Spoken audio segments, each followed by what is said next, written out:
নমস্কার বন্ধুরা, সহজ পাঠ A to Z ইউটিউব চ্যানেলে তোমাদের সকলকে স্বাগত জানাই। আজকে আমরা চতুর্থ শ্রেণীর আমাদের পরিবেশ বইটির জীবিকা ও সম্পদ এককের ডোকরা ও কত রকম উপাদান এই দুটি উপএকক পড়ব। পৃষ্ঠা নাম্বার 105 ও 106। চলো তাহলে সেই পড়া শুরু করা যাক। দেখো, প্রথমেই তোমাদের হচ্ছে উপএককের নাম হচ্ছে ডোকরা। ডোকরা কি? ডোকরা হচ্ছে মৌ, মোম আর ধুনোর ছাঁচে গলানো পিতল ঢেলে যে মূর্তি তৈরি করা হয় তাকে বলে ডোকরা বা ডোকরা শিল্প। সাধারণত আমাদের রাজ্যে মানে পশ্চিমবঙ্গ রাজ্যের পশ্চিমে অর্থাৎ বাঁকুড়া, বর্ধমান, পুরুলিয়া, পশ্চিম মেদিনীপুর এই সমস্ত জেলাগুলিতে ডোকরা শিল্প দেখতে পাওয়া যায়। প্রাচীনকালে তোমাদের সিন্ধু সভ্যতার মহেঞ্জোদারো নামক সিন্ধু সভ্যতা হচ্ছে বহু কালের বহু পুরনো একটা সভ্যতা। সিন্ধু সভ্যতায় সেই ডোকরা শিল্পের মহেঞ্জোদারোতে ডোকরা শিল্পের নিদর্শন খুঁজে পাওয়া যায়। চলো তাহলে দেখে নিই ডোকরা শিল্পটা কেমন। দেখো, এখানে একটা ডোকরা শিল্পের নিদর্শন তোমাদেরকে দেখানো হয়েছে। এখানে পিতল দিয়ে কিভাবে শিল্পী একটা ছবিকে ফুটিয়ে তুলেছে। আরেকটি দেখো ডোকরা শিল্পের নিদর্শন আরও কাছ থেকে। এই যে পিতল দিয়ে এইভাবে শিল্পীরা মৌ, মোম আর হচ্ছে ধুনোর ছাঁচে ডোকরা শিল্পটা তৈরি করে। এরপর দেখো বলেছে যে যারা লোহার জিনিস তৈরি করে তাদেরকে বলে কর্মকার। চলতি কথায় আমরা অনেকে বলি কামার তাকে। তবে তাহলে ডোকরার যারা কাজ করেন তাহলে তাদেরকে কি বলে? তাদেরকে কোথাও বলে মালাহার, কোথাও বলে শ্যাকরা, কোথাও বলে ঢেপ্পো। তবে এর আগে আমরা পড়েছি মালাকার, আর এটা হচ্ছে মালাহার। মালাকার কি? যারা সোলার জিনিস তৈরি করে তাদেরকে বলে মালাকার, আর যারা পিতল ঢালাই, যারা শিল্পী বা পিতল গলিয়ে যারা কাজ করে থাকেন তাদের বলে মালাহার। তাহলে আমাদের রাজ্যের অর্থাৎ পশ্চিমবঙ্গের পশ্চিমের মানুষজন শুধুমাত্র যে ডোকরার কাজ করেন তাই নয়, কেউ কেউ হচ্ছে হাঁড়ির গায়ে বিভিন্ন ছবি আঁকেন, হাঁড়ি কলসির গায়ে, কেউ মাটির সরা তৈরি করেন, কেউ হচ্ছে গিয়ে মেঝেতে আলপনা, দেয়াল বা মেঝেতে আলপনা দেয়, কেউ মিষ্টি বানান, কেউ কারখানায় কাজ করে, কেউ বা মুড়ি ভাজেন, আবার কেউ বা সিমেন্ট তৈরি করেন। অন্য ধরো হাঁড়ির কাজ আগে আমি তোমাদের দেখিয়েছি। তারপর মুড়ি ভাজেন কিভাবে, এটা কম বেশি যাদের গ্রামে বাড়ি তারা হয়তো জানলেও জেনে থাকবে। তারপরে মিষ্টি তৈরি করে, মিষ্টির দোকানে তোমরা অনেকেই দেখেছো, কিন্তু আলপনার কাজ কেমন হয় আমরা সেটা দেখিনি। চলো তাহলে আলপনা দিয়ে কিভাবে মানুষ কাজ করে বা ঘরকে কি করে সাজায় বা আলপনাকে কিভাবে জীবিকা হিসেবে মানুষ গ্রহণ করে থাকে তার একটা ছবি আমরা দেখে নিই। দেখো, এখানে ওই টিনের চাল তোমার, তার সঙ্গে দেখো বাড়ির গায়ে কিভাবে আলপনা দিয়েছে। আলপনা মানে শুধুমাত্র যে আমরা পুজো পার্বণে যে চৌকাটে যে আলপনা দিই তা নয়, এর সঙ্গে কিছু কিছু চিত্র দেয়ালের গায়ে আঁকা হয়েছে। আমরা দেখি আদিবাসী সম্প্রদায়ের মানুষ আমাদের এখানেও এখনও দেয়ালের গায়ে বিভিন্ন নকশা এঁকে থাকেন। আর পশ্চিমের মানে হচ্ছে গিয়ে আমাদের রাজ্যের পশ্চিম দিকের মানুষজন সেখানে অতটা উন্নত হয়নি। সেখানকার মানুষজন মাটির দেওয়ালে এইভাবে বিভিন্ন ছবি এঁকে থাকেন। এই দেখো, এখানেও দেখো আরও সুন্দর করে মাছ, হাতি কি সুন্দর দেয়ালে ফুটিয়ে তুলেছে। তাহলে এইভাবে মানুষ এই দেয়ালে ছবি এঁকে বা আলপনার কাজ করেও জীবিকা নির্বাহ করে থাকে। এরপরে দেখো আছে যে কত রকম উপাদান, মানে আমাদের চারপাশে যে ছোট ছোট কারখানা বা ছোট ছোট কুটির শিল্প, মানে যেগুলো ছোট ছোট আকারে কোনো জিনিস তৈরি করা হয় সেখানে বিভিন্ন ধরনের জিনিস লাগে। যেমন ধরো হচ্ছে গিয়ে যদি চাউমিন কারখানা হয় তাহলে সেখানে ময়দা লাগে, বা যদি বিস্কুট কারখানা হয় সেখানে তাহলে ময়দা, চিনি, তারপর তোমার দুধ, ডিম ইত্যাদি এই সমস্ত কিছু লেগে থাকে।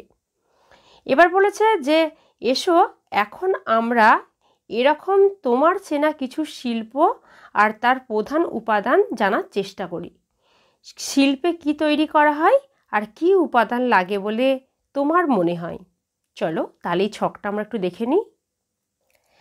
দেখো, শিল্পে কি তৈরি করা হয়? বিস্কুট, পাউরুটি, কেক। কি উপাদান লাগে? ময়দা, ডিম, চিনি, বেকিং পাউডার ইত্যাদি। জামা কাপড়, জামা কাপড় যদি সুতির তৈরি হয় তাহলে সেখানে সুতো লাগে, সিনথেটিকের হলে রেশম লাগে। বাড়ির বারান্দার গ্রিল, এটা লোহাকে বিভিন্নভাবে গলিয়ে সেটা তৈরি করা হয়। দড়ি, বস্তা, ব্যাগ, দড়ি হচ্ছে পাট দিয়ে তৈরি হয়, বস্তাও পাট দিয়ে তৈরি হয়, আর হচ্ছে ব্যাগ তোমার পাট দিয়েও তৈরি হয়, আবার চামড়া দিয়েও তৈরি হয়। এবার বলেছে দেখো, এই সমস্ত যে উপাদানের কথা আমরা জানলাম, সেই সমস্ত উপাদানগুলি কোথা থেকে পাই আমরা। যেমন বলছে কাগজ তৈরি করতে কাঠ বা বাঁশ আমরা পাই, সেটা হচ্ছে বন থেকে। আবার ডিম, দুধ, পশম, রেশম এই সমস্ত আসে পালিত প্রাণী থেকে। পালিত প্রাণী কাদের বলে? যাদের আমরা বাড়িতে পালন করি, অর্থাৎ পুষি, বা হচ্ছে যাদেরকে বাড়িতে প্রতিপালন করি, তাদেরকে বলা হয় পালিত প্রাণী। তোমার এলাকায় যেসব শিল্প তোমরা দেখো, নিজেদের মধ্যে আলোচনা করে অথবা বড়দের সাহায্য নিয়ে জানার চেষ্টা করো তার উপাদানগুলো কোথা থেকে সংগ্রহ করা হয়। এখানে দেখো একটা ছক দিয়েছে যে শিল্পের নাম, উপাদান কোথা থেকে সংগ্রহ করা হয়। চলো তাহলে এটা আমরা দেখে নিই। শিল্পের নাম, শিল্পের নাম কি? মিষ্টি বানানো। উপাদান কোথা থেকে পাওয়া যায়? পালিত প্রাণী। মানে মিষ্টি বানানোর প্রধান উপাদান হচ্ছে ছানা বা দুধ, যেটা আমরা গরু, মহিষ এদের থেকে পাই। তাহলে তাদেরকে যেহেতু বাড়িতে পালন করি, তাই তারা হচ্ছে পালিত প্রাণী। এছাড়া মিষ্টির সঙ্গে মিষ্টি তৈরি করতে লাগিয়ে আমাদের হচ্ছে চিনি। চিনিটা কার থেকে পাই? আমরা আখ গাছ থেকে পাই, তাহলে তাই উদ্ভিদ। তাহলে উপাদান কোথা থেকে পাওয়া যায়? পালিত প্রাণী ও উদ্ভিদ থেকে। এবার খেলনা তৈরি। খেলনা তৈরি কি? আমাদের হচ্ছে অনেক সময় কাঠ দিয়ে বিভিন্ন খেলনা আমরা দেখতে পাই, সেগুলো বন থেকে। আর যদি প্লাস্টিকের হয় সেটা তাহলে কারখানা থেকে। তারপর ঘর সাজানো জিনিস। ঘর সাজানো জিনিস কি? সেটা প্লাস্টিকেরও হতে পারে, আবারও কাঠের হতে পারে। যদি কাঠের হয় সেটা বন থেকে, প্লাস্টিক হলে কারখানা থেকে। এখানে কারখানাটা আবার লেখা হয়নি। বড় বড় বাড়ি তৈরি করতে, বাড়ি তৈরির প্রধান উপাদান কি? প্রথম আমার লাগে ইট, বালি, সিমেন্ট, স্টোন চিপ। তাহলে যদি আমি বলি যে কারখানা থেকে পাই আমি উপাদানটা, তাহলে কারখানা থেকে কি পাই? সিমেন্ট পাই, তাহলে সিমেন্ট আসছে কারখানা থেকে। ইট ভাটা থেকে কি পাই? ইট পাই, বাড়ি তৈরি করতে লাগে। আর প্রকৃতি থেকে যেটা আমরা পাই, বালি আর স্টোন চিপ বা পাথর।